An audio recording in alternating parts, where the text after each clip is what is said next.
firecracker went off, the bucket shot up into the air at least like 4 stories. It was so high.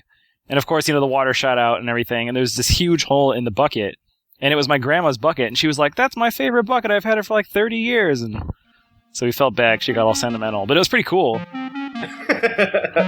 My grandma's favorite bucket? Yeah, for some reason Grandma had a favorite bucket, and now there's a huge hole in the side. So...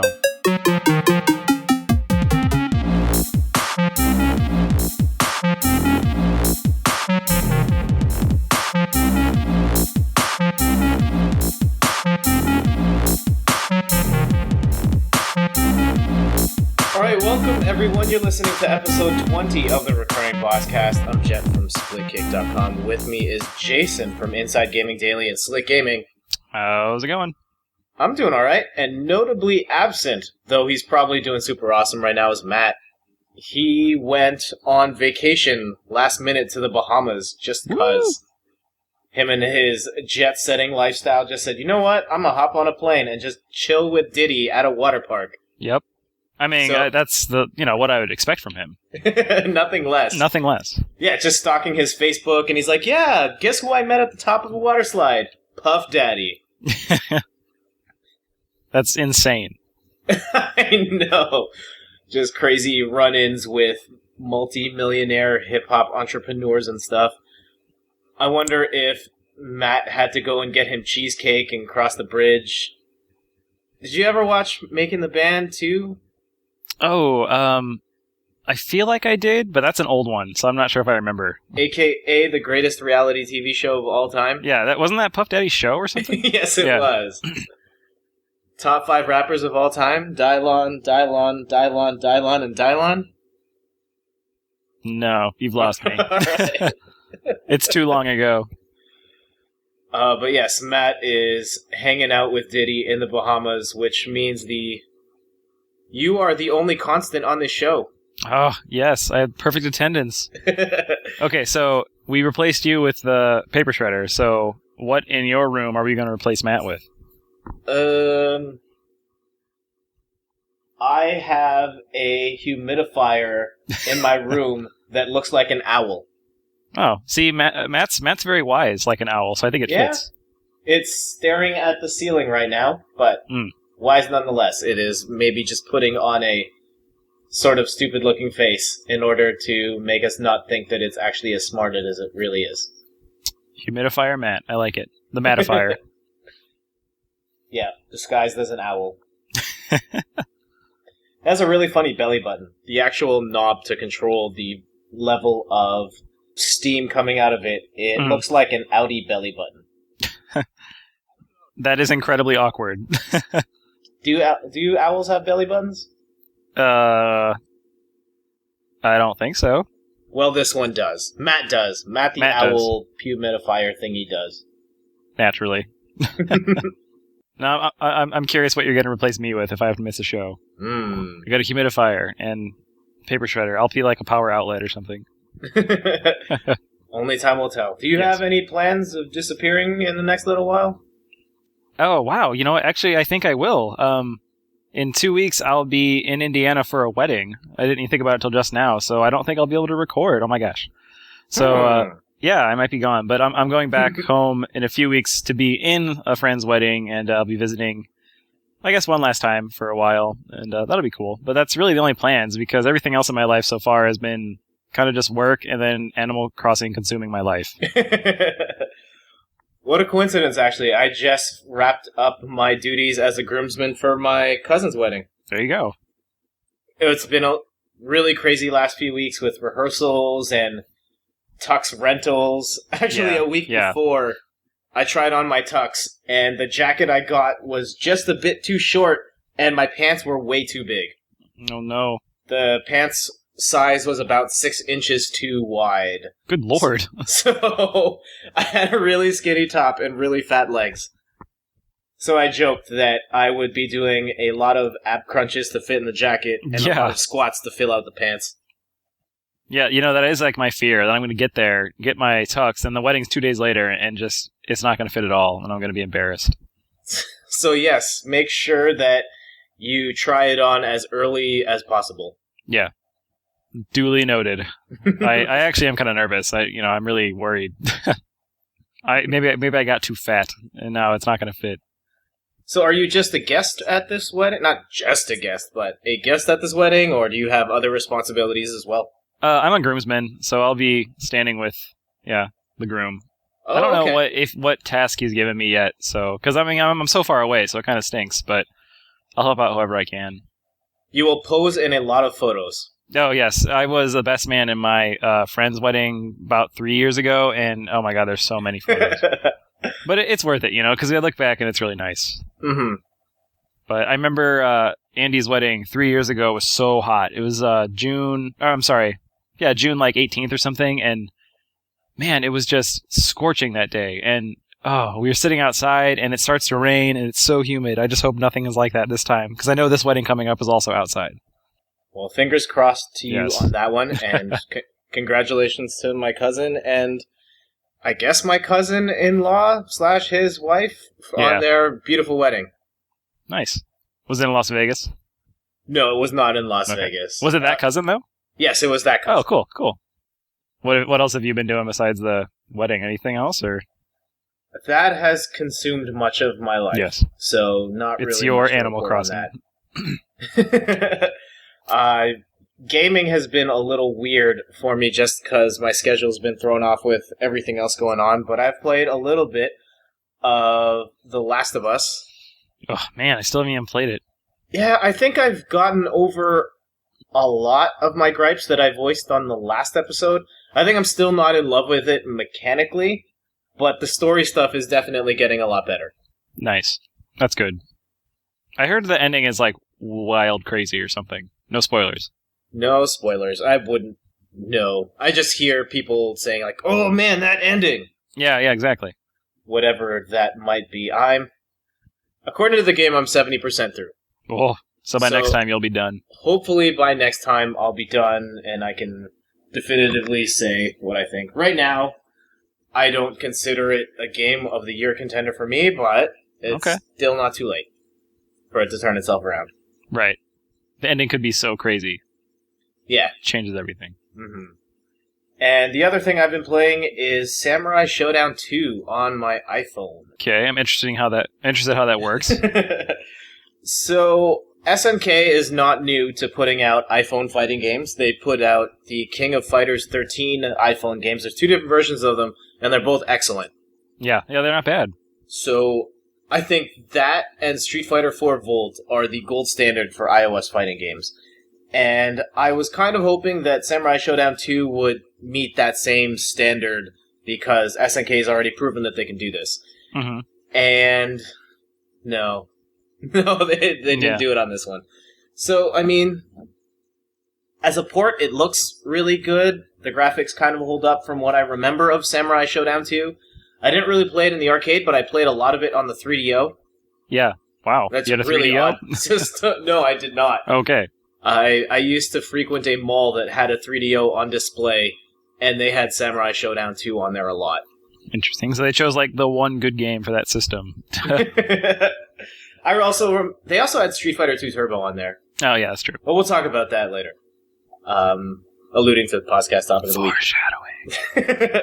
So, I mean, graphically it looks good. I think the frame rate is about the same. There is slowdown in the game, but I believe it's the same as it was in the old games. Okay. Yeah, that game slowed down like crazy. Yeah, there'd just be one big hit and then just... Uh-huh, exactly. I don't think it is aged particularly well. Mm-hmm. A lot of the moves are really floaty, and the combos system, or lack thereof, it just doesn't give you a lot to work with. And I think the parts that are most disappointing is just the particulars and how the game was ported over. So there's only arcade mode and Bluetooth versus, so you cannot play this game online. Which is a shame because you can do that in King of Fighters and Street Fighter 4 Volt. Right. And then arcade mode, I'm pretty sure the difficulty settings don't even work. Yeah. So it has eight levels of difficulty, and I got whooped equally regardless of what level I set it at. Like, really? I could beat the first 2 guys, and the third guy would just get slaughtered. but it never seemed harder or easier either way. It's just a placebo difficulty. And I guess the worst part about it is the poor use of the SP button. Okay. So have you played any iOS fighting games besides Injustice? I've never played Injustice, but I played Street Fighter. I have Street Fighter. Okay, so you're familiar with the concept of the SP button then, where you could just hit that button and it does the special moves, or it's one direction and the button. Forward and you throw a fireball. Yeah. So Samurai Showdown 2 on iOS kind of has that, but it doesn't cover every single move that each character has. Mm-hmm. So for whatever reason, it'll only do half of the special moves, and then the rest of them you'll have to input manually. Interesting, because that game was pretty complex, if I remember. Yes. I just find... Yeah, I mean, that particular setup, in theory, could offer 9 different special moves, like one direction plus the button, or just no directions in the button, gives you 9 different moves. And it just doesn't do it. Like, I can't remember what the main guy's name is. Haomaru or whatever? Yeah, Haomaru, yeah. Yes. The special move button does like 3 or 4 of his special moves, and then the other 5 you have to input manually. Hmm. It just seems really silly. Yeah, it does seem silly. I mean, it's like they went halfway and then just stopped. Yes. And then there are a number of moves that you have to hit either 2 buttons at the same time or 3 buttons at the same time, which is really awkward. On a fight stick, it's fine because you can just use your 3 fingers. Yeah, but there's no way to tell what you're pressing. Yeah, you can't do that with your thumb, so in that sense, it is a bummer as well. It's also expensive at $9, so I can't recommend this one. You said earlier that you thought it wasn't as good as King of Fighters, and well, let's just say King of Fighters, because it's SNK. Do you think that's because this is a port of a super old game, and that's a newer game? Yes. So it's just kind of like the graphics don't hold up, the gameplay engine isn't as good. I mean, you mentioned the controls, but you think that's part of the reason why? Part of the reason for sure. Okay. Street Fighter 2 on iPhone also has some weird problems like that where they don't go all the way. I think because of the fact that they're tied down by the source material. Mm-hmm. Yeah, true. Or at least the way it's been coded. But at this point, it's $8.99, and that's too much for this particular game. Wait till it's $1 or something, and you'll play it for half an hour and never play it again. Yeah, I'm pretty positive you could buy the Samurai Showdown Anthology collection of the first 6 games for $10. So, I don't know why you'd buy a worse version of one game. I would love to see a modern interpretation of Samurai Showdown in 2D, just to see what kind of ideas they would have now in modern times. Yeah. Well, I mean, they released the 3D one on the Xbox, right? Yes. Yeah, 7th one, Sen. Oh god, it's so bad. It's not fun. It's just so boring, and it loses all the character because it's in 3D. And I think if they would have released it after Street Fighter 4, and correct me if I'm wrong, maybe they did, but if they modeled it at like that, it would actually have worked, but it just doesn't work at all the way it is. It's actually really sad. Yeah, don't buy it. Okay. I won't. So that's it for me on the gaming side. What have you been playing, man? Well, like I said, Animal Crossing has been the new hobby of ours for a long time, so I'd say it hooked us. I mean, I had to review it too, but the game is just so fun that it was really, really nice to play. That has become a lot of people's new hobby. I was listening to the Rocket Jump podcast, and I think almost all of them are playing that game. Mm-hmm. Yeah, there was a community game night for it a couple of nights ago. Nice. Yeah, it's just, I don't know, something about it, it's in the nature of the game that you can play it however you want, and, play for an hour, play for 4 hours, and get, greatness out of it. But I think it's so intuitive, and it's so easy to just pick up and play and get caught up that the game just works really, really well. So I think it's been fun. And, this morning I needed to get up and go to work, but I was like, well, I need an hour to harvest all my fruit. So I had to go do that. And yeah, it's fun though. And I think, because the game rewards you constantly with, bells or new citizens or new things to do, it's a really great blend of, gameplay time and reward for playing. So I have to recommend it. If you have a 3DS, you should probably play it. Okay. I'm still very on the fence about the whole thing because I got tired of Animal Crossing once before. Mm-hmm. But maybe I will reconsider once I'm done Luigi's Mansion, which I'm still chugging away at. I'm over halfway through the game now, so...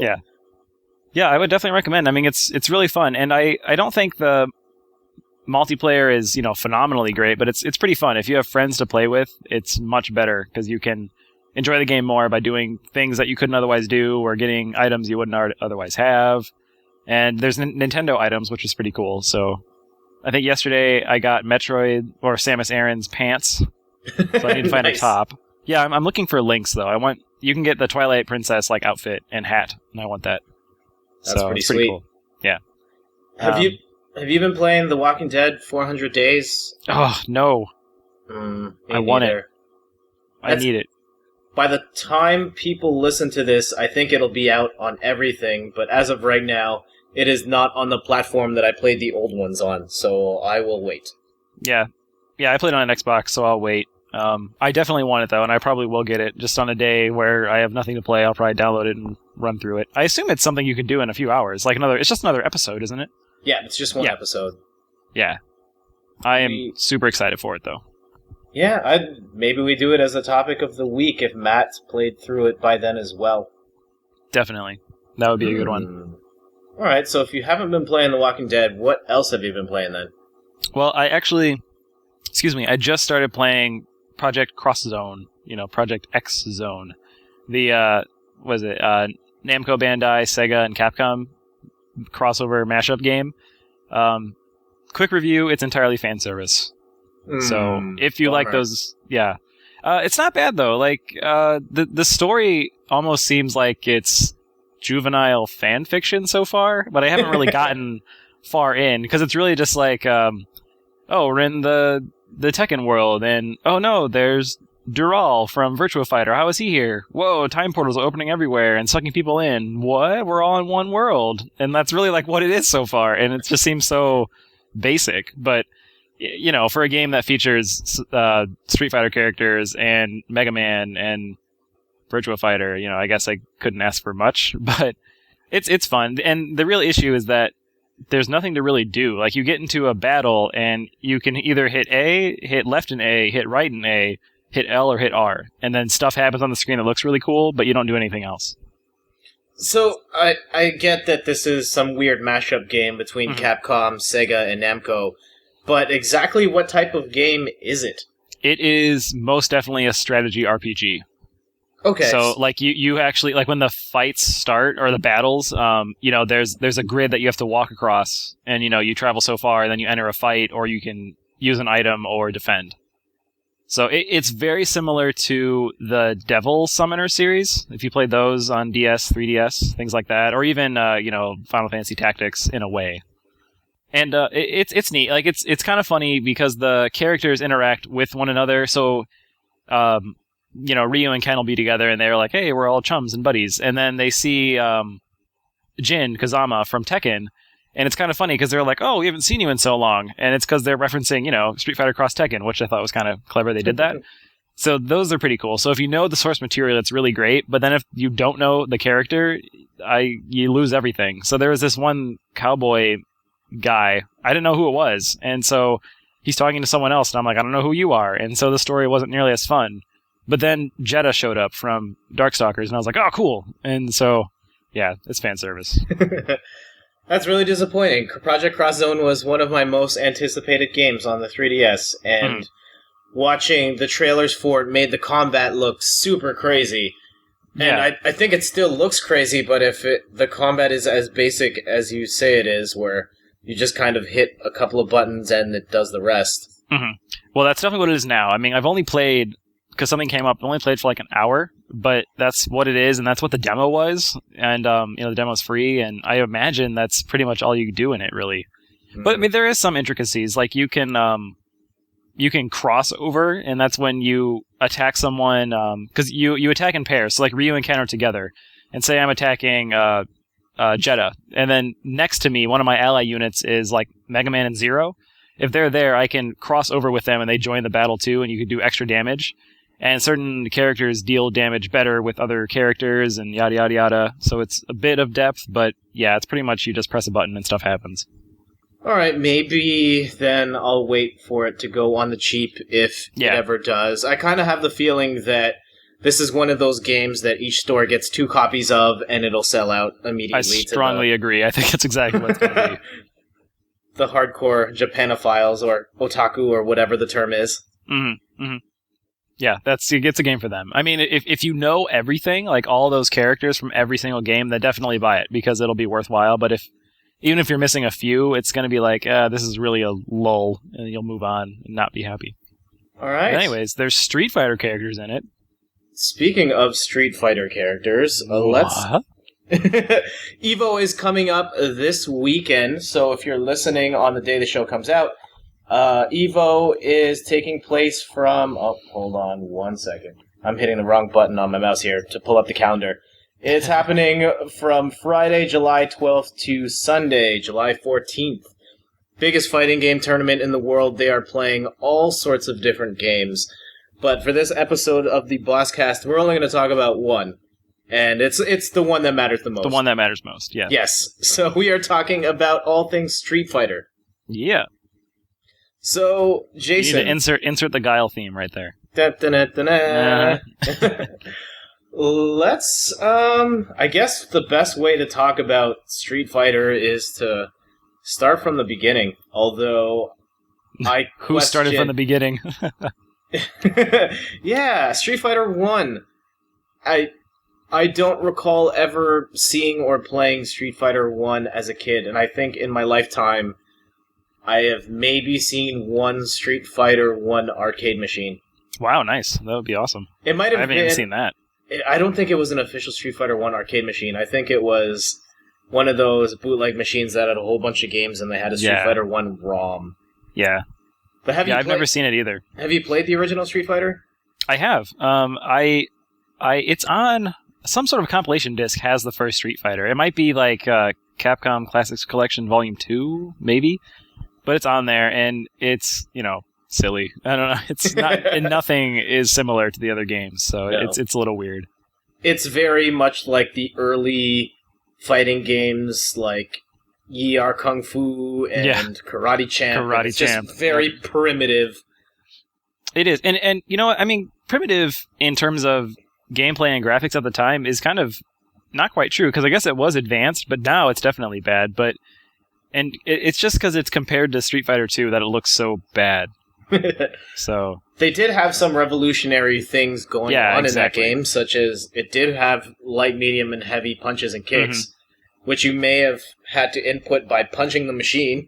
Yeah, exactly. Oh my god, even the controller that you use for the port is horrible. And it did introduce... Pretty much every character in that game comes back, almost all of them. And, the first instance of the fireball that Ryu shoots and all that jazz is all from there. The uppercuts and the hurricane kicks, they're all crazy hard to input. Yeah, they are. Even now, if you're playing on a standard fight stick or modern controller and you're playing a port of that game, they are just insanely difficult to pull off. Shoot the fireball! Yeah, over and over again. Oh, and you know what else? Like, you do punches and kicks and they do fine. But, like, if you land a hurricane kick in that game, you win. Because it does so much damage. It's so unbalanced. And you play as Ryu all the time. I don't think you can select a character. So you're always Ryu. And you do the hurricane kick, and it hits like Ken's, where it hits multiple times. And yeah, it just takes huge chunks of their life. So the whole time I was playing, I was pretty much trying to just do a hurricane kick so I could win. Yeah, I believe you can only play as Ryu unless you're in versus mode, in which the second player plays as Ken. Yeah, it's Ken. I mean, yeah, Ken and Ryu are the most obvious members, from that original cast. I'm just looking at a list of characters now that just have been long forgotten. Yeah, no, wait. I gotta think off the top of my head. Mike is in there, isn't it? Yes. That's Balrog? And not the same guy. Mike and Balrog are two different people. Right. Eagle is in it. Yes. And Birdie? Is Birdie in it? Birdie is in it. Okay, and then maybe Sagat? I don't know. Yes, he's the last boss. Okay, that's all I know. Is that it? What? From people who come back? No, from that first game. Am I missing anybody? You're missing a whole bunch of people. Oh, see, there you go. I barely even played. Adon makes his first appearance here. Oh, yeah, Don. Yep. So you got Birdie and Eagle. Geki is here. Geki. Who is that? Is that like Gan or something? No, Gen is also here, but it's not the same person. Joe? How could you forget Joe? Wait, who's Joe? I don't know. I'm going to have to click on this Wikipedia link. It doesn't even have a picture. Excellent. Oh, he appears as the first American opponent, and he is an underground kickboxing champion.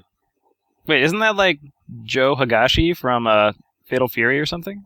I'm looking this up. Oh, what's it called? They believe it's the same character, but it's there not you go. confirmed. Yeah, you're Joe also Higashi. missing Lee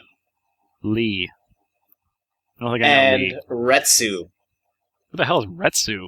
I think he's bald. Sagat's bald. Yes. I remember as a kid, I can't validate this, but he said the origin of Sagat's eye patch and scar was because at the end of Street Fighter 1, Ryu finishes him off with a vicious uppercut that causes the scar on his chest and the busted eye. I remember that too. Does that happen in the game? I don't know. I never beat it. See, I've been told that this happens I know that that's the reason why it happens, but I've been told that it happens in the game, but I don't know for sure. Yeah, maybe. That'd be pretty cool if like you had to beat him by doing that. If it wasn't just like, oh, you beat him, and then they do that thing where they show the ending video and he kills him with an uppercut. You actually have to input the uppercut? Yeah, that would be pretty cool. That would also make the game nigh impossible. Yes. Oh, a good point. Dragon Punch. So, I mean, Street Fighter 1, interesting legacy, but mostly forgotten at this point. Yes. And the jump between Street Fighter 1 and Street Fighter 2, totally unreal. Yeah, completely unreal. I'll never forget seeing Street Fighter 2 at the arcade for the very first time and going, holy crap, this is the best thing I've ever seen. Yeah, that's pretty much the same. There was nothing that looked that good and nothing that played like that. And I watched the attract mode go for a little while, thought about it and said, all right, I'm going to pick either the dude that does the electricity or the dude with the long arm. I think I picked Dawson first. Everyone picked Dawson first. I thought I could cheese my way through, and I just got destroyed by the computer. But I never knew at the time how big Street Fighter 2 would be. Yeah. Oh, yeah. Me neither. And I think my first memory of it, I remember going into the arcade, and it was the second game on the right in this huge room.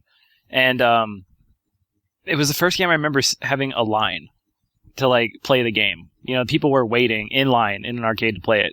And I was really young, so I'm like, I'm going to play skee-ball. But man, yeah, I remember that. And people would wait, and you know, people would cheer after there was a good fight. And yeah, I mean, it totally started the arcade boom, really. That big boom coming back. It was Street Fighter. Sonic boom, if you will. I remember my cousins being super big, and those arcade machines were everywhere. Yeah. It was the new Pac-Man. You would just go to any convenience store, and they would have a Street Fighter 2 machine there, or a video rental store, and they'd have it. Yep. And now in Canada, you can't find arcade machines anywhere. But at the time, Street Fighter 2, all over the place. Yeah, and for good reason. I mean, it was financially made money for you, but I mean, it was a good game, and it's still a good game. I've played Street Fighter 2 relatively recently, and I think it still holds up. Yeah, it does. It's slow and bulky, but I mean, look, perfect example. It's better than Samurai Showdown 2. And that's saying something, because Street Fighter 2 is, 1991, 92 when that came out? I'm not quite positive, but I assume it's around then, so we're pushing several decades that the game still holds up. I remember when it came out on Super Nintendo first. That was another game everyone had. And yep, everyone's got it. all my friends, all my family had a copy of Street Fighter 2, and we would just play the heck out of it. Yep. I didn't learn how to do any special moves until it came out on the Super Nintendo. Yeah, I don't want to pay quarters, do you? I remember just the feeling of the power trip that I got when I first learned how to pull off a Sonic Boom. Nice. I was the man, like, oh my god, this is a skill that took me forever to learn, and now I've got it, and now I'm going to win every time because I can do this thing. Yeah. Of course, that was just the beginning. But and you lost every time, yeah. Man, you know, I remember, even now, I swear when you get to fighting Ryu in Street Fighter 2 in the arcade games, that the computer just cheats. He's like, oh, he's so hard, and it's so challenging, and I don't know, I loved it, though. Like, it was a game that, it wasn't like a Pac-Man or a thing. It was totally different, and you could play it by yourself and still have that competitive edge, but Oh, man. So reminiscing so much. Feels so It was always at its best competing against others. Yeah, for sure. So, I mean, at the time, I was too young, and I wasn't really comfortable with fight sticks, so I got destroyed anytime another kid or teenager would go up to play that machine. But at home, I felt like I was a god. I thought I was the best Street Fighter player in the universe, and I would just, when I'd go to the arcade, be like, oh, I wish I could just plug my Super Nintendo controller in here Yeah. and do some damage. Yeah. My brother would always beat me, so I never had the luxury. Who did you play as at the time? Street Fighter 2, I usually would play as Ken, and then I actually did play as Guile. I think it's because Guile was easier to use, because you just had to hold back and then hit forward. Okay. And it was much easier to pull off. Guile was really good in Yeah, and he was a Street good Fighter guy, 2 too. days. Yeah. And he had his crazy, like, his crouching heavy kick was the 2-kick sweep. It reached so far, and what was it? His forward medium kick was somehow he levitates off the ground and kicks you in the face. Yeah. So good. I actually learned, I think last year, Seth Killing was talking about the old days of Street Fighter and how Guile had why Guile had that upside down kick. No, Not the flash kick, but the roundhouse. Yeah. It's actually just his, like, sweep kick flipped upside down. It's the same animation. That's the animation? Yes. Okay. No, it was the crouching medium kick just done upside down. Yeah. That was it. But why is he able to float in the air? Is it his hair? It's his hair, isn't it? Oh, there's no explanation for that. Okay. I'm going to go with the hair. Mad skills. Oh, speaking of Guile's hair, we had Champion Edition on the Genesis. And I remember liking Guile because you could do all kinds of hairstyles, but whenever I picked the pink hair, I was like, yeah, I'm picking the pink hair, and I'm going to beat you. But then I lost anyways. But I thought it was funny that he could have pink hair. I remember it stood out. I always thought it was like dyed with Kool-Aid. So Street Fighter, as far as I know, was one of the first games that kind of did the whole iteration thing. Yeah. If anything, beat it to the ground. But Champion Edition, it allows you to play as the bosses for the first time, Woo! and allowed mirror matches. Yeah. Oh, side note. I remember on the cabinet for Champion Edition, because, every Street Fighter 2 cabinet eventually became Champion Edition, they would tag it as, quote, the ultimate feature. And it was same character versus same character battle. And it became, for lack of a better word, it became a meme between me and my friends of how we would, whenever there'd be a game that you could play as the same person, we would always say, it's the ultimate feature. And I remember because they would have it on the machine and it would be this really crudely drawn picture of Ken looking at a mirror image of another really crudely drawn picture of Ken. But yeah, that was Champion Edition. I love the attract mode of Street Fighter 2. Just the two random dudes on the street and that one guy punching the other guy Punching out. in the face. Just and had nothing to building. do with anything. Yeah, who were those guys? I don't even know. I don't know. Yep, and then it rises up the building all Mega Man 2 style. Yeah. Mm-hmm. Oh, so many memories. Good, and then there was 2 Turbo. So we never got Champion Edition on the Super Nintendo. I only had a Super Nintendo. But I did also get a copy of Street Fighter 2 Turbo. And arguably the better version. Yeah? Oh, for sure. Yeah. You had the speed, there was extra moves. An anecdote I'd like to drop in here. Have you heard of the Tomo tape? The Tomo tape. Doesn't ring a bell. Okay.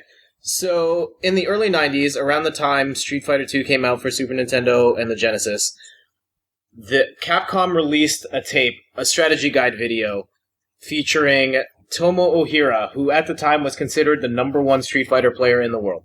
Mm-hmm. And, I mean, you can watch the whole thing now on YouTube. It's broken into chunks.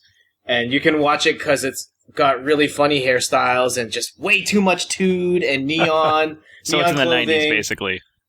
But the stuff he is doing in Street Fighter 2 was unreal.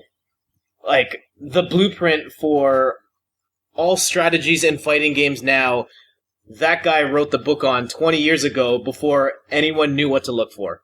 Wow, what is he doing? Like cross-ups? What is he doing? I mean, yes, there was cross-ups, there were Kara throws, there were just all sorts of crazy strategies on how to deal with particular tactics. Just combos that I did not know were even possible in those games. It's pretty nuts. I mean, even I didn't watch that video until after I began falling down the deep rabbit hole of competitive fighting game playing, but watching it even then, I was just amazed. Nice. So he's kind of like the father of tournament gameplay. Yes, he is the godfather of competitive Street Fighter play. It's awesome. I need to look it up. Yes, Tomo Tape. And it's kind of sad that he left the scene before any of this stuff happened. He was just playing at local arcades, and Capcom got wind of this guy, and he had stopped playing competitively before there was ever really a competitive scene. Mm-hmm. So, I mean, he's started coming back to the scene now that it's blown up again, but he's not what he used to be. Right. Then, I guess the big change after that was Super Street Fighter 2. Yep, that's the second one we got. After we got Champion Edition, we got Super. Yep, I remember seeing that in the arcade and going, oh my god, these graphics are so amazing, and there's these new characters in it. Fei Long's legs are on fire. So cool. I think I immediately gravitated towards Cammy. I thought she was interesting. Yeah, she's a really technical character looking back. So she was pretty cool. Mm-hmm. And I definitely went Fei Long. I thought he was funny because he kept screaming. Again, I was 7, so... And his stage had, peacocks in the background that would cheer. You can't beat that. I remember also back then buying pretty much any video game magazine that had Street Fighter 2 on the cover, particularly if they advertised combos and strategies. Max, out. Yeah, DJ was okay. Yeah, that's all I'm going to say is he was okay. I didn't like DJ at all. Oh, you know what I like least? I really hated T-Hawk. Yeah, T-Hawk was kind of lame. Oh, funny story, though.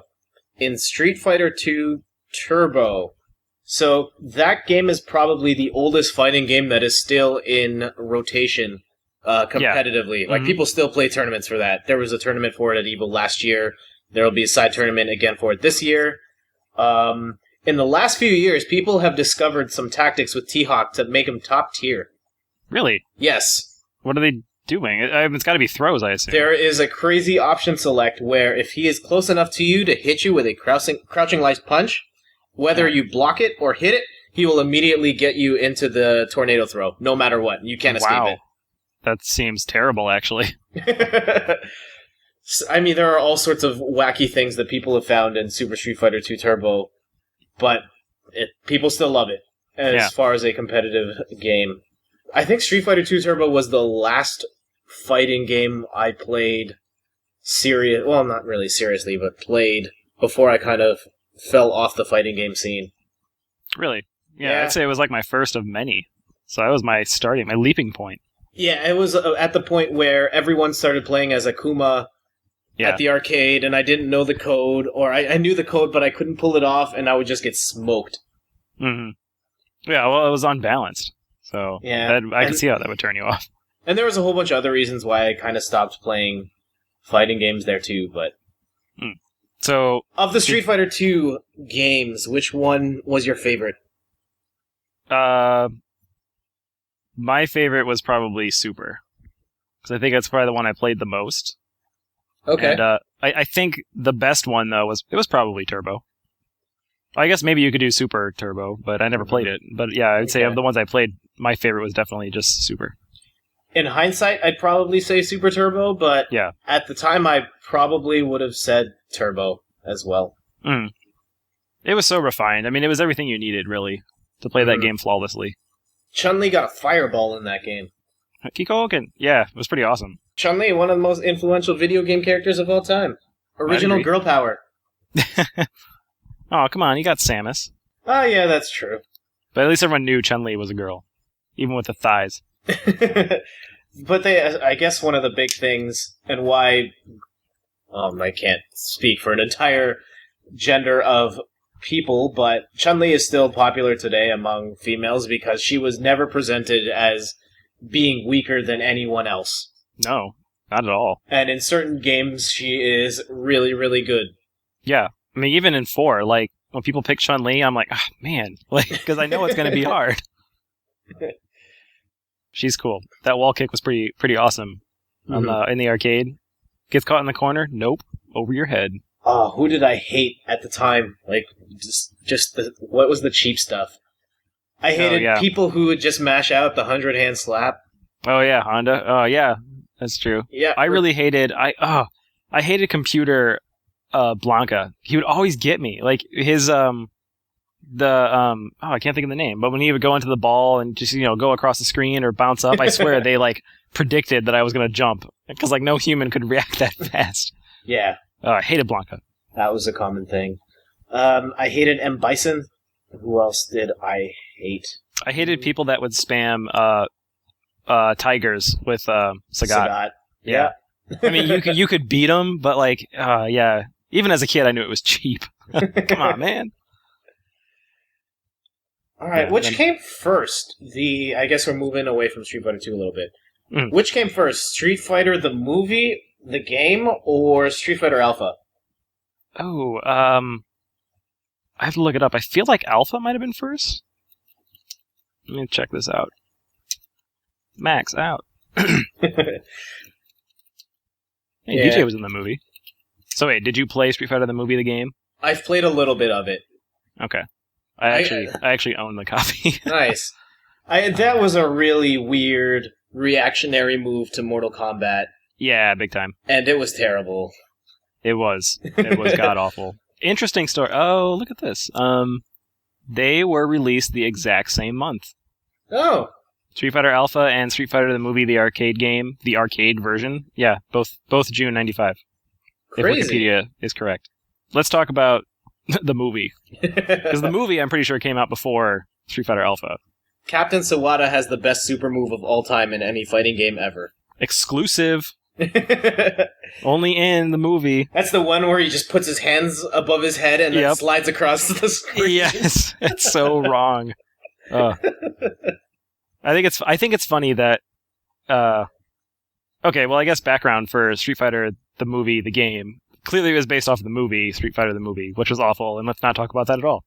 But anyways, I thought it was funny that the game, the arcade game, and the one for the home consoles were like completely different versions. So I haven't played the home versions, but what made it different from the arcade? Okay, there is a slight differences in, I think, like the design for the life bars and some characters and stuff. But I don't know who it was, but the designers of, or the developers of the arcade version were not Capcom. And so they made the game, and I think they based it off of Street Fighter 2, but they didn't quite use the same engine, so things were off. Like, combos weren't there that were there before, and yada yada. It was just a different game. It felt different. And then when Capcom released it on the consoles, they actually used the, I think, either Super or Super Turbo engine. So it was actually a Street Fighter engine. And so if you played as Ryu, all of his moves from Street Fighter 2 Turbo would carry over and they'd be the same thing. But it was just digitized actors. Mm-hmm. So it's kind of, a solid Street Fighter game. And I mean, from my experience, I actually have played the movie one on the PS1. And it's okay. It's not the best version of Street Fighter 2, but it feels like it. Like, you can hop in and throw fireballs and do hurricane kicks, and it feels right. And I remember a pizza place in my hometown had the arcade game, and it was just so hard. Like, nothing about it felt good, and it was so unfluid, and the enemies would just rush you down so fast, and it was sad. But yeah, Sawada's in it, which I think is kind of funny. There's the only game you can play as him. I just find it really funny that Capcom felt... Well, I guess part of it is leverage the actors from the movie, but yeah, also it was a direct shot, a really poor shot at Mortal Kombat. Yes, very poor. I think it's funny that they include Akuma in the games, but he's nowhere in the movies. Mm-hmm. They just decided to throw him in. I don't know why. Anyways, let's talk about Alpha. It's much better. Yes. Air blocking. Yes. Also, combos, anime art super styles. Combos. It's a prequel. Ken has long hair. Ryu has is it the red headband? I think it's white. Wait, no, he didn't have that. Is yet, it white? I think it's... I don't know. I can't remember. Anyway. Yeah, at this point, I kind of stopped playing fighting games, but I have played all of the Alpha games since. Yeah. What do I don't... I know Alpha has a much shorter cast list. It was kind of weird that they pared it down after Street Fighter 2 Turbo. I mean, that's because they were rebooting the whole thing, and... It's funny that that's not the last time Capcom will do this with a Street Fighter game, so no. I don't know why they haven't learned. No. I remember playing Street Fighter Alpha just at the arcades. We never had it, but I remember when 2 came out, we got it on the Super Nintendo. That was a really funny port. Yeah, it was okay. Do you remember the box art for Street Fighter Alpha 2? Yes. Yeah, it's where Ryu and Akuma. Yeah. Like, oh, that was so cool. Even now, it's like, that's a cool poster.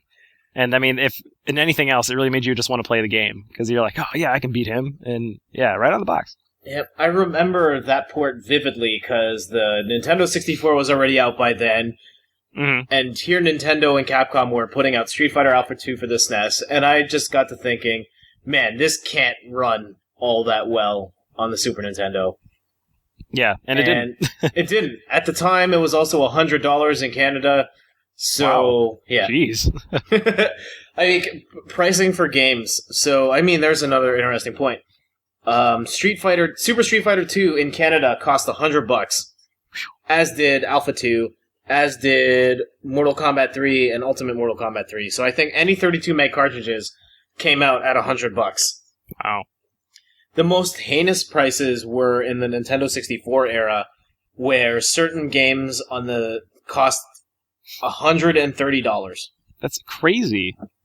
So I think the one game I remember in particular that cost that much was NBA Hang Time. Oh. Well, I mean, that game's totally worth it. But It was pretty awesome. Yeah. That's crazy pricing. But yes, Alpha 2. I think it is a miracle that game runs as well as it does on the Super Nintendo, but it's still not that great. Yeah. Do you remember playing it on the Super Nintendo and how it would say round 1 fight and you wait like 4 seconds to fight? It had load times. Yeah. Yeah. That's crazy.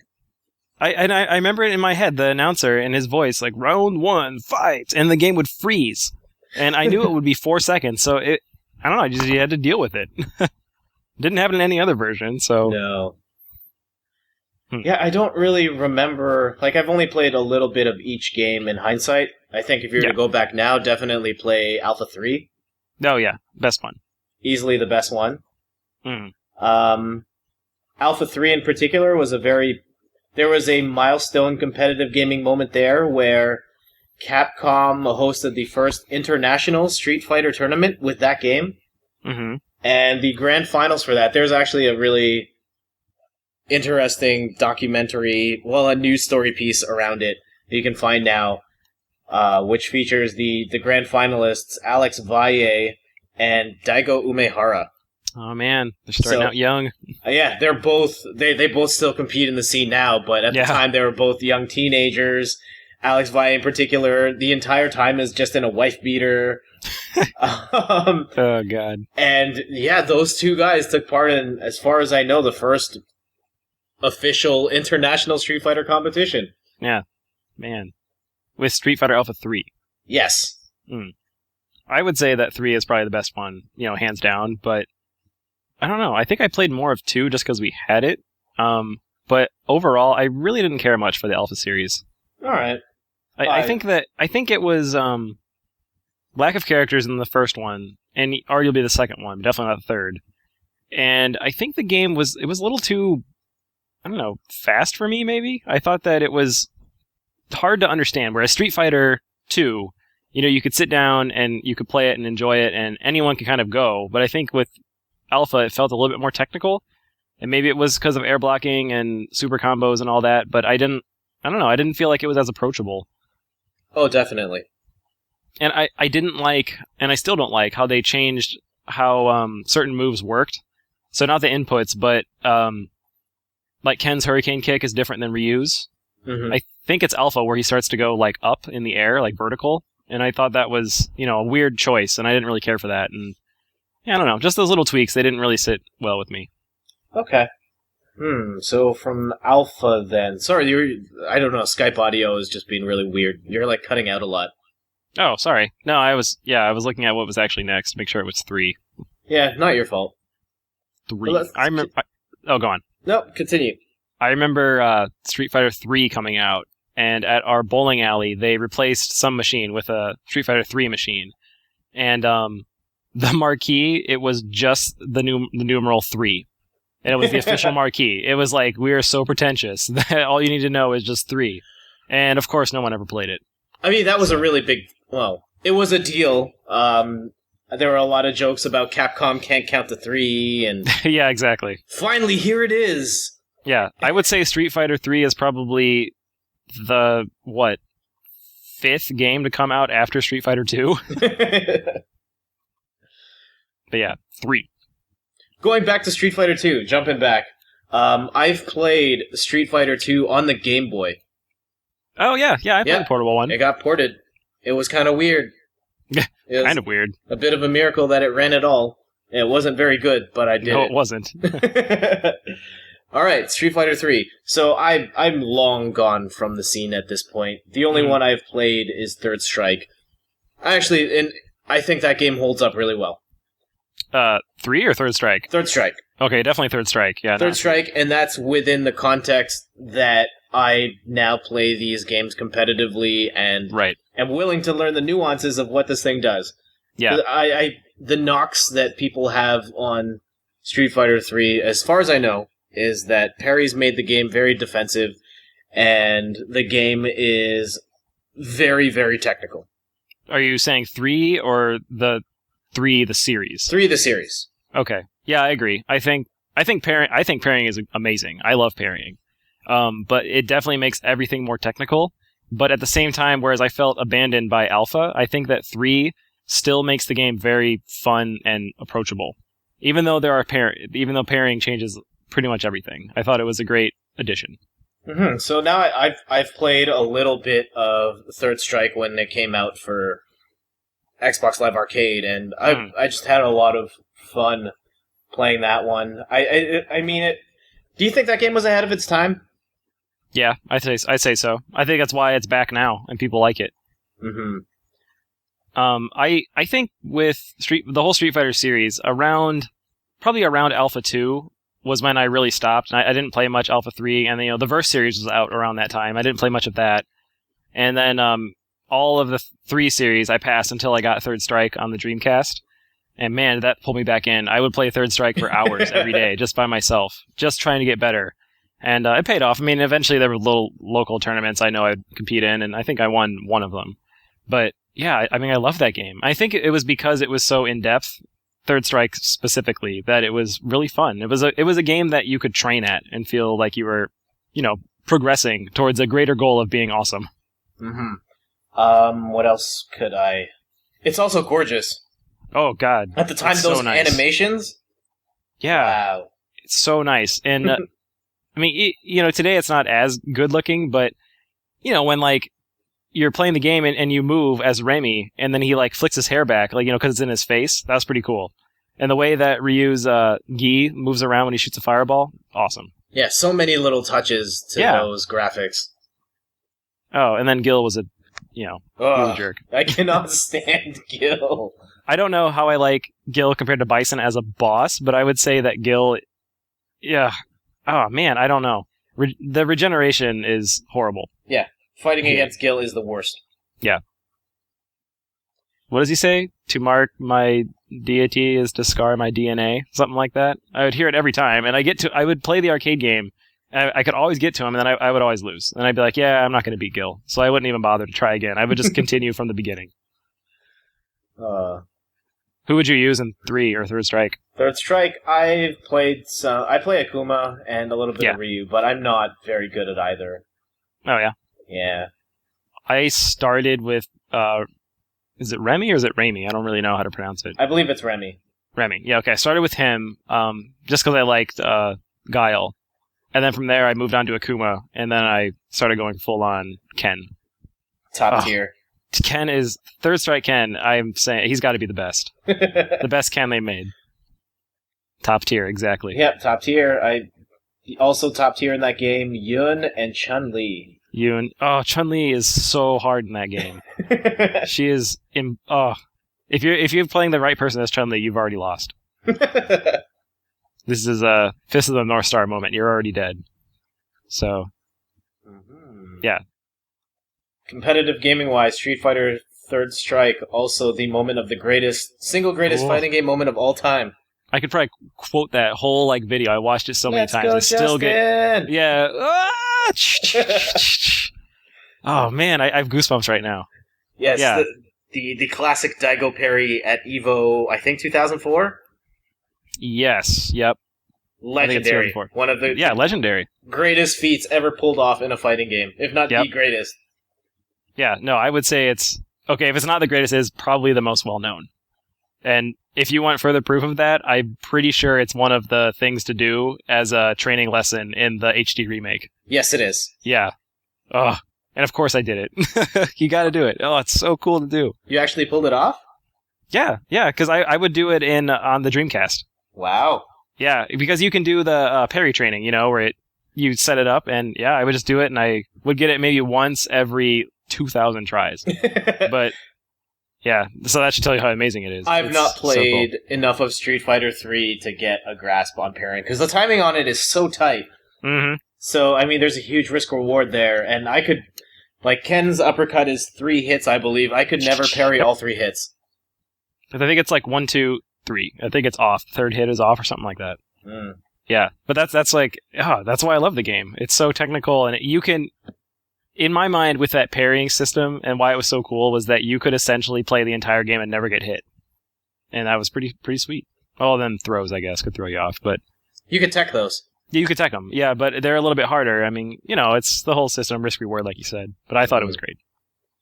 Anyways, I see next we have the, quote, ugly duckling of the series, with the EX series. I've never played an EX game. All I know is Skullomania. Skullomania, that's where it's at. And Cracker Jack.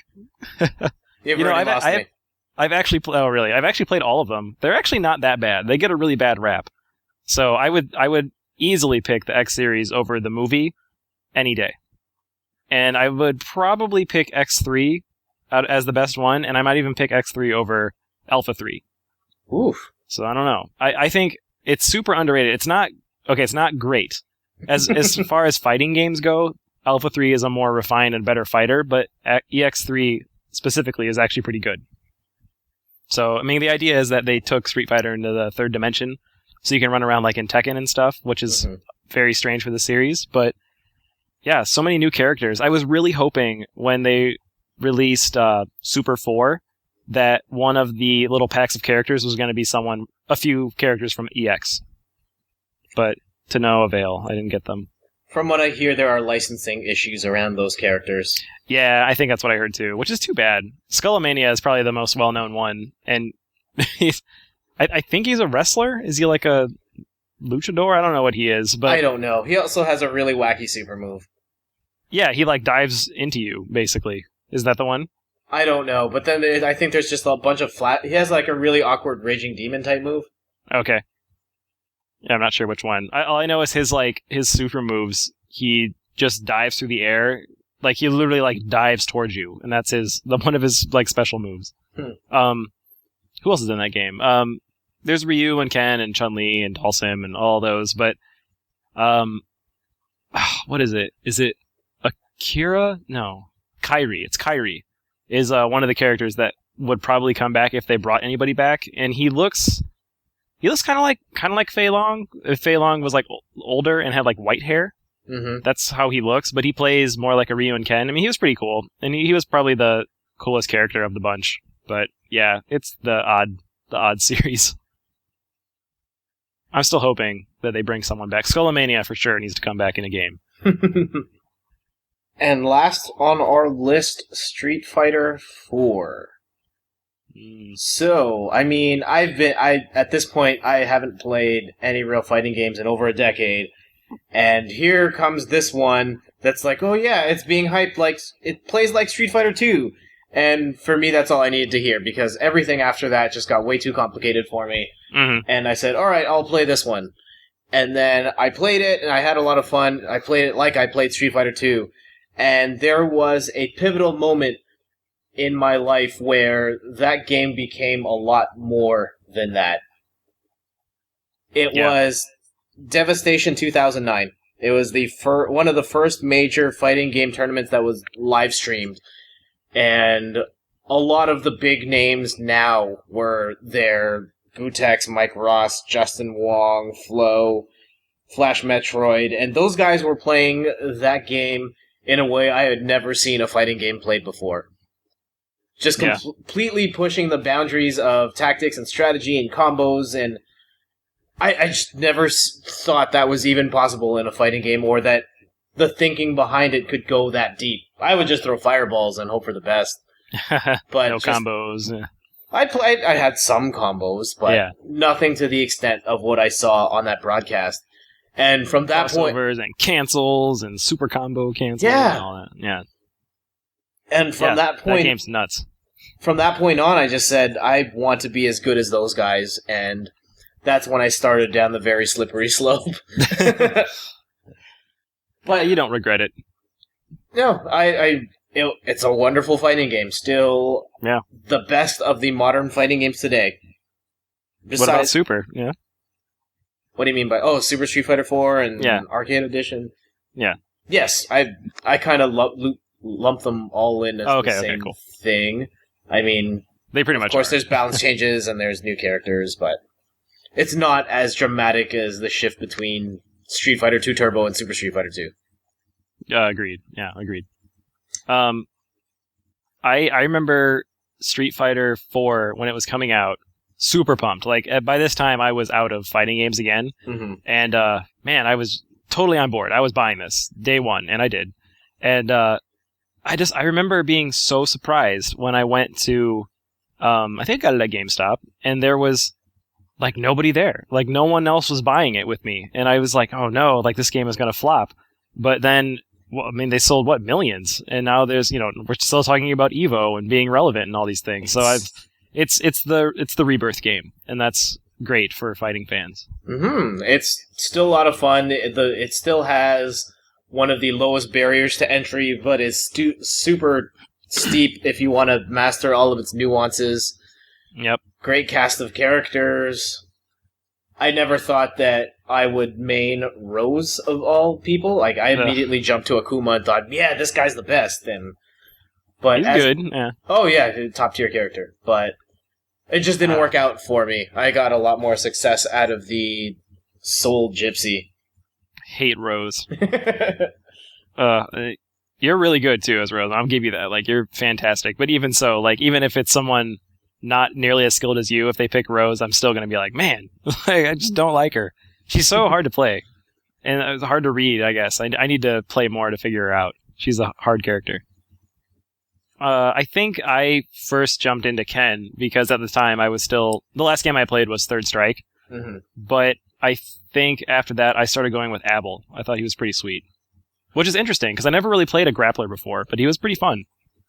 Yeah, just the combination of being able to grapple and being really fast. Fast, yeah. I thought he was cool. Then I remember when Super came out, I bought it, and I was super happy for it. But the only thing I didn't like was that they got rid of the Indestructible song. I don't know. I think it's because it was just ingrained in my head because I played it so much and it wasn't there, and I was like, oh man. Yeah, I agree. Like, at the time, I just got super annoyed, but when they took it out, I was kind of sad. Exactly, me too. It was the modern day take you for a ride. Yes, exactly. I hope they bring it back somewhere. Yeah, it used to be DLC. I'd probably buy it if I could put it into Super. If they brought it in and just kind of did different treatments of the song, that would have been great, but they didn't. You know, what we're going to do in 20 years when they re-release Super 4, it's going to be in there. We're going to be like, oh yeah, all these craziness. It's going to be remixed, and it'll be nostalgic all over again. There's a remix of that song featuring Flow Rida. Random? I know. Why does that exist? I don't know. Ugh. It's on my iPod, let's put it that way. Not the Flow Rider one, the real one. Mm-hmm. I mean, at the time, people said that, yeah, this game plays a lot like Street Fighter 2, but I think people did not see the innovation in 4 that has pretty much permeated through every fighting game since then. From the inclusion of ultra combos, to the way meter is managed, to focus attacks, variations on that concept. And even just properties of moves and how most special moves aren't safe. So, like in Street Fighter 2 Turbo, you could spam a lot of moves and you'd be relatively safe. In Street Fighter 4, everything is... There's nothing you can just do. Everything is counterable. Yes. Yeah. And by the end, like Arcade Edition version 2012, they've got the balance down to a point where you can win with pretty much anyone. I mean, most recently at a tournament in Europe, a Dan player got top 8. So, I mean... That is awesome. I mean, anything can happen. I still think Dan sucks in that game, but if you know what you're doing, you absolutely can destroy people. Yeah, which is a sign of a good game. Mm-hmm. Now I'm just imagining Dan jumping and taunting. Woohoo! Maybe I don't know, maybe I'm a little biased, but I would say that the Street Fighter 4 series is my favorite of all of them. Cool. I would probably say, just because of Third Strike, I'd say 3 series is my favorite. Mm-hmm. Yeah, that's probably what I'd go with. 4 would definitely be my second. 4 is really good. I think 4 will trump 2 in terms of legacy. Maybe not legacy, but in terms of, I don't know, factor of people that play it, maybe? I feel like it's going to reach more people, maybe because it's out now as opposed to the 90s. I don't know. I've gone back and forth in my head a lot about this, about which one is more popular. I know that right now with the advent of online play and a bigger competitive scene, that there are a lot of people playing Street Fighter 4 still, maybe more so than back in Street Fighter 2 era, but Street Fighter 2 was crazy popular back in the day. We don't know how many people played at the arcade. Well, a lot of people did. And to this day, Capcom's best-selling game of all time is Street Fighter 2 on the Super Nintendo. Yep. Wow. So I guess you're right. I guess it's hard to even imagine, how crazy that was back then, but I guess. It was like League of Legends 20 years ago. True. Good way to put it. Yeah, League of Legends is the new Street Fighter 2. Everyone plays. Maybe even not even. Maybe Street Fighter 2 was even better. Yeah, I mean, at least in terms of pop culture penetration. Everyone knows Hadokens. Yeah, and how far that has spread outside of gaming culture. True. I'd say, I don't know, what about the term fireball? I feel like even that, so many people would associate it with Street Fighter series or fighting games. Mm-hmm. Like, even though its origin, arguably Dragon Ball Z or Dragon Ball, but no, it's the Hadouken. It's not the Kamehameha. Yeah, that's true. I think the influence on pop culture is definitely there, but I'd say just video gaming in general. I mean, I can't tell you any game where I free roam around and can do attacks. I will try to do fireball motions to see if I can do something, and most of the time I do something. And so I feel like that. I mean, unless I'm mistaken, I don't think that really started until Street Fighter came around. Nope, Street Fighter was very much the pioneer of the more complex input methods. Yeah. And it's awesome.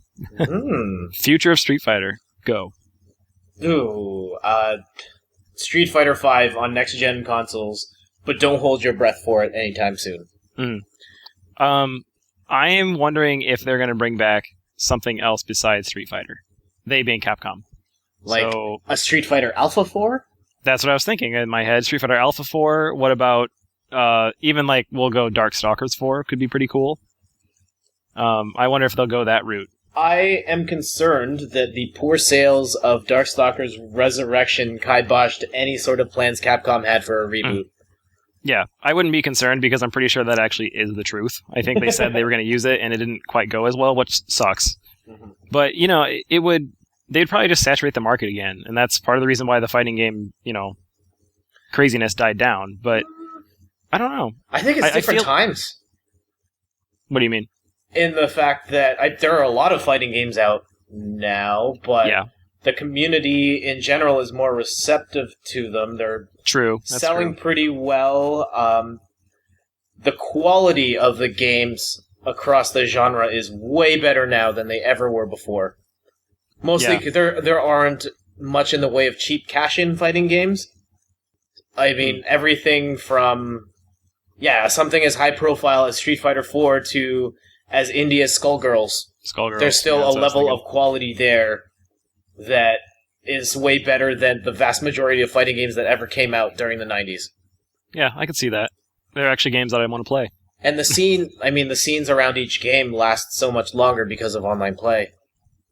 Yeah, online play is definitely I'd say it's probably one of the cruxes of bringing it back to this genre, this generation.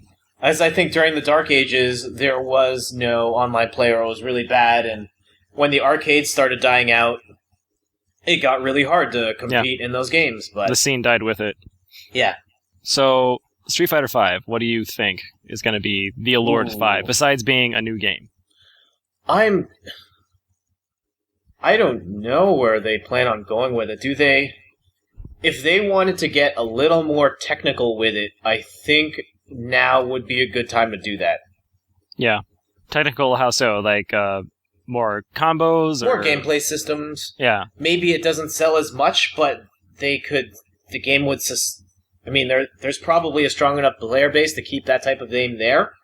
Mm-hmm. I mean, there's also a concern of you've built all these guys up to a certain level of proficiency. If you dumb it down again, maybe they just go back to Street Fighter 4? Or something else? Maybe Capcom will do something totally new. Like they did with Darkstalkers to experiment. Maybe they'll do a spin-off of Street Fighter in a sense and try something new that way. Maybe, like an alpha or... Yeah, exactly. Or Darkstalkers.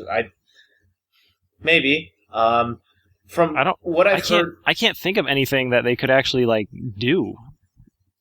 Whereas, I mean, I guess at the same time, when 2 was out, I didn't think anything about parrying or, super combos. But I feel like now that I have all those things, they're so ingrained in the system, taking them away, it could still work, but what could you add? I don't even know. Refinements and more characters is all I can think of. Yeah, I don't know. Because there are so many more mechanics that have been implemented in fighting games since Street Fighter 2. I mean, just look at Marvel vs. Capcom and all of the crazy stuff there. But Street Fighter is not that type of game. There has to be a certain elegance and simplicity to it that you kind of can't do all that much with what they already have. You're kind of boxed into a certain... I don't know what the word is, but I guess a certain set of Street Fighter guidelines for what a Street Fighter game is. So, I don't know I hear you. What type of innovation you can do within that box versus, say, innovation in Marvel vs. Capcom where you could just do whatever the heck you want. Because that franchise has set a precedence that they'll do flat out anything. Yeah. I don't know. Maybe we'll never get a Street Fighter 5. Maybe it stops with 4. I think money says otherwise. True. From what I've heard in the rumor mill, we are a lot more likely to get a Marvel vs. Capcom 4 before we get a Street Fighter 5. I could see that, and I could see that because I think that series, the MVC one, is, I wouldn't say relying, but it's heavily pushed on characters. So, whereas a Street Fighter, you could release a new one and put a whole bunch of new characters, but it's ultimately the same game. But I look at Marvel vs. Capcom and really enjoy seeing wacky characters like Phoenix Wright in that series. So I could see a 4th one just throwing in a few of the staples and adding a whole slew of new people and still being super excited, and even if it's the exact same gameplay. I think it'll be one that I could see making more sense to. Any closing thoughts on the Street Fighter franchise? It is definitely in my top franchises of all time. The whole thing, even with the low points. It's provided so much fun and so many quality games that it's astonishing to think that it's been around for 25 years? Yes. Yeah. That's nuts. You even have the 25th anniversary box set thing, right? I do. And I bought it on day one. I was like, this is mine. So, yeah. I mean, any game series that lasts that long should say something. This is a series that is withstanding time, and it's worth looking into. So I think beyond all the sales and all the reputation, looking at it just at the core quality of games as a video game, the series is great. And that's something that every developer, company, whatever, strives for. Yep. Street Fighter 2 still plays great. You can pick that up and have as much fun as people did 20 years ago. Or you could switch from Street Fighter 4 to Street Fighter 2 and still have a blast. Yep. And I mean, if you want the change, Third Strike, still there, still holds up, still tournaments for it. I mean, it's solid series all around. What about you? Closing thoughts. I would have to say it is my favorite gaming franchise of all time. Nice. Even if there were some loose gaps there, I've gone and played a lot of those since, and just the good times that I have had with Street Fighter 2 and Street Fighter 4 and have just meant so much to me that I have to put it at number 1. Nice. That's still fun. Arguably, there are not many other games that would be as good. No. Alright, so let's put a bow on this one. EVO is happening this weekend, July 12th to 14th. Definitely check it out. If you are looking for something, if you're not really a fighting game guy, but you're interested in watching it, definitely check out my viewer's guide on Splitkick, which should be out as you listen to this. Should be put out by now, where I explain all of some basic things about scheduling. I talk about all the games that are included, and a little bit of context to each game so you know what you're looking for, like which players to look out for. Watch. Yes. I would say always bet on Chris G, regardless of the game that he is in. That's a pretty safe bet. Who do you think's going to win? Which tournament? Street Fighter. Oh, that's going to be a tough one. I think Infiltration is the favorite. Infiltration, yeah, that's what I was thinking too. If he runs into a couple of good Cammy players, he could be in for a world of hurt. That has been his kryptonite of late. And I don't know if he's done enough to figure out how to stop Cammy with his Akuma or whatever other characters he has in his back pocket. Mm-hmm. Daigo is always going to be a problem. True. The Beast. He's still amazing. He won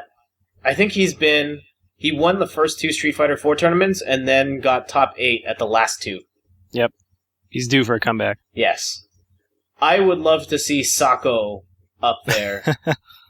Sako, if you probably don't know, Sako for a long time was known as this weird, like, legendary fighting game player that never left his house.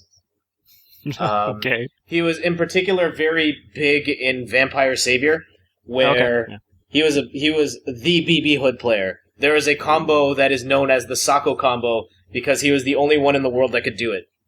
Wow. And in Street Fighter 2, scary. in Street Fighter 4, he just does some unreal stuff. The stuff that you would watch in a tool-assisted combo video where the combos are pre-programmed and are just being played by the computer, he does in real life in matches. Nice. So watch out for that guy. Impossible. Yes. That's exciting.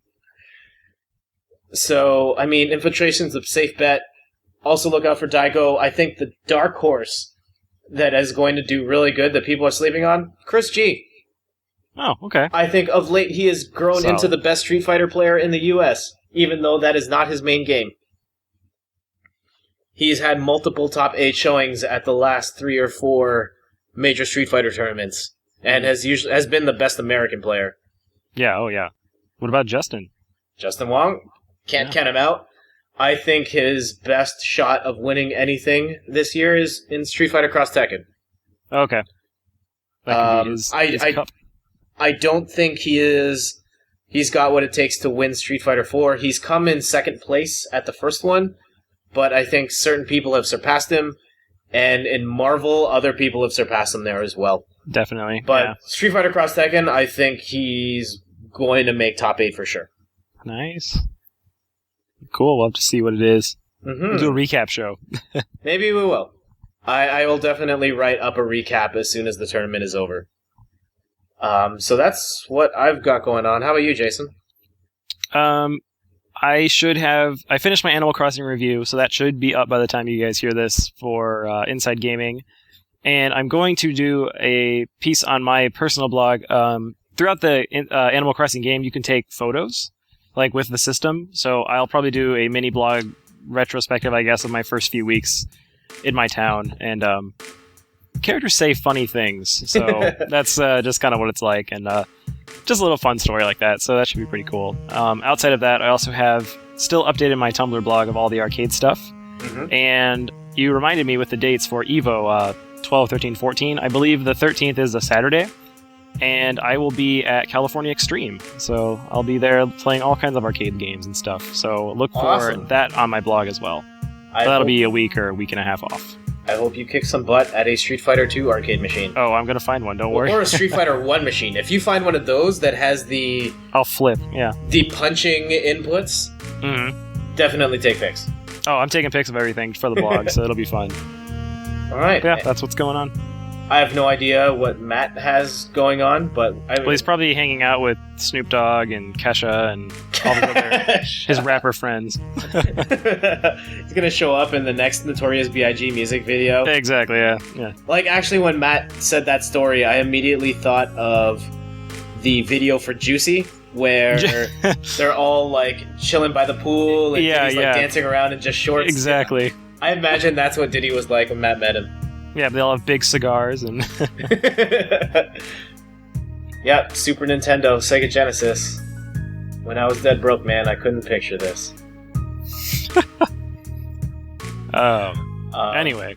Also, on Splitkick, Jim has posted a preview for Saints Row 4. He's played that.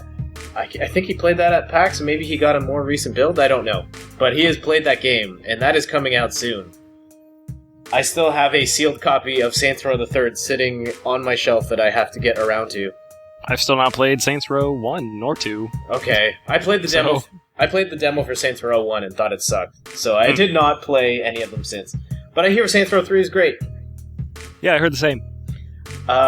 We've got a new video from Jeff, Nerd Culture Rising, where he talks about the spoilers and just how it impacts our community, the gaming community's ability to talk about games, and how the whole protecting ourselves from spoilers impacts, or like ultimately stifles our conversations. True. I haven't watched A Walk to Remember, but it is something that Steph has always wanted to watch with me, and he spoils it as far... I think. I don't know if it's a joke spoiler or not, but... Yeah, I don't know either. So yeah, if you have not watched A Walk to Remember and you are sensitive to spoilers, you may want to... Don't watch. Kidding. But he does spoil a couple of things in there. Other movies. Rocket Jump Podcast, definitely listen to them.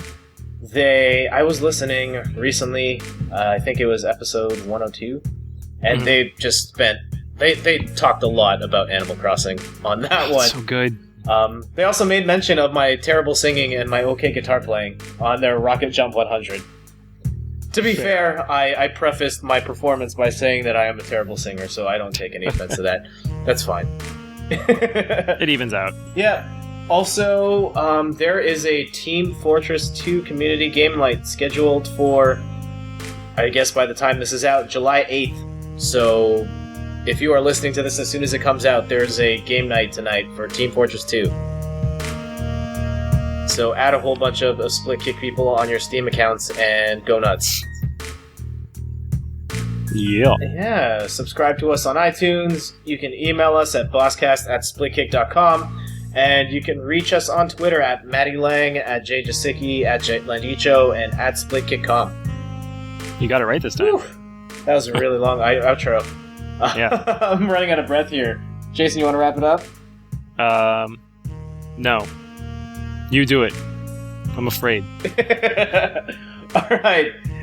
Till next time, we're out. Yep. See ya.